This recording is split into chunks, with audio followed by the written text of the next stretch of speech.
Cara, você viu o preço da carne? Ah, mano, nem tô preocupado. Virei vegetariano. Mas não foi o preço do tomate que tinha subido um monte há um tempo atrás aí? É, mas naquela época eu só comia carne.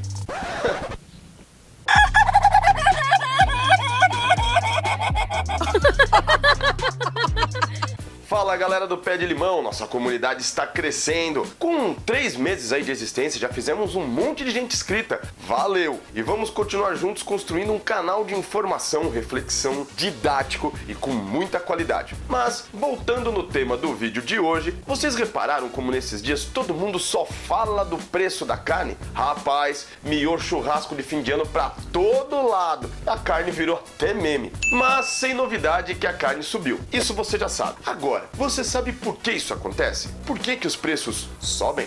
Nesse Pé de Limão vamos falar sobre o que é inflação, ou seja, porque as coisas sempre ficam mais caras. Em termos técnicos, inflação é a alta geral dos preços. Isso é importante, porque a inflação não rola só quando um preço sobe, mas quando a média de todos os preços sobem. É assim, ó, a carne subiu 35% esse ano, mas a previsão de inflação para este ano é de 3,52%. Essa diferença ocorre porque os economistas do governo e dos institutos de pesquisa medem mensalmente o preço de várias coisas em vários lugares diferentes do país. Daí eles criam grupos de coisas que a gente consome e organizam por índices de inflação. Você já ouviu falar do IPCA, que é o Índice Nacional de Preços ao Consumidor Amplo? Esse nome estranho quer dizer que esse índice mede os preços do varejo, ou seja, do consumidor final, tipo eu, tipo você, e leva esse nome de amplo pelo grupo de produtos que ele mede. O IPCA mede os seguintes grupos: alimentação e bebidas, habitação, artigos de residência, vestuário, transporte, saúde e cuidados pessoais, educação e comunicação. Ou seja, ele mede as coisas que a maioria da população consome em seu dia a dia. Agora que já estamos entendendo o que é inflação, ainda fica a dúvida na cabeça. Por que tudo isso? O que acontece na economia que as coisas sempre sobem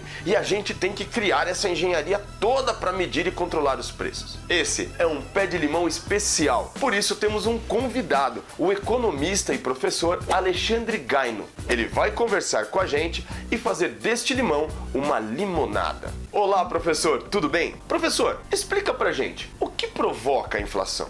Olá a todos, vamos falar um pouquinho sobre inflação. O que são os fatos geradores de inflação? O que causa a inflação? Você tem vários motivos diferentes, né? Um primeiro motivo de causar a inflação é um excesso de demanda. Então a gente pode imaginar que na economia, um momento em que há gastos acelerados, né, de consumo ou gasto público, essa aceleração da demanda acima do que as empresas conseguem ofertar, isso geraria uma inflação, essa chamada de inflação de demanda. Outro motivo é a inflação relacionada a custos, né, ou também conhecida como inflação de oferta. Então seria uma situação na qual os custos estão se acelerando e, em virtude da organização do mercado, as empresas conseguem repassar para os preços esses custos maiores. Então imagina, né? A gente tem um aumento de custos, por exemplo, com energia elétrica, ou com combustível, ou com alguma commodity que é amplamente utilizada, ou ainda, né, com bens importados que fazem parte dos processos produtivos, e quando se eleva o preço desses bens, você passa a ter maiores custos. Se o setor é menos competitivo, um setor mais concentrado, mais oligopolista, né, ele consegue facilmente repassar esses aumentos de custo para preços. E aí a gente tem, então, uma inflação relacionada aos custos e à oferta. Um terceiro tipo de inflação, muito comum no caso latino-americano e brasileiro em especial, é a chamada inflação inercial. É uma inflação em que, graças a mecanismos de indexação, mecanismos de repasse da inflação passada para o presente, né, uma inflação do período anterior, ela é continuada ao longo do tempo. Por exemplo, se a gente gente imaginar os contratos de indexação salarial ou contrato de indexação de imóveis, né? Quando você tem inflação no período seguinte, né? Que 12 meses, no ano seguinte, você tem um aumento do preço do teu imóvel e isso faz com que haja um novo aumento de preços no período seguinte. Essa inflação passada está sendo repassada para frente. Um último tipo de inflação bastante conhecida é a inflação de expectativas. Tem muito a ver com a nossa crença. Então, eu acredito que haverá inflação no futuro e, por causa dessa crença, por qualquer motivo que seja, eu quero me proteger dessa inflação. Então, eu, trabalhador, vou exigir aumentos salariais. Eu, empresário, vou elevar os preços dos meus produtos.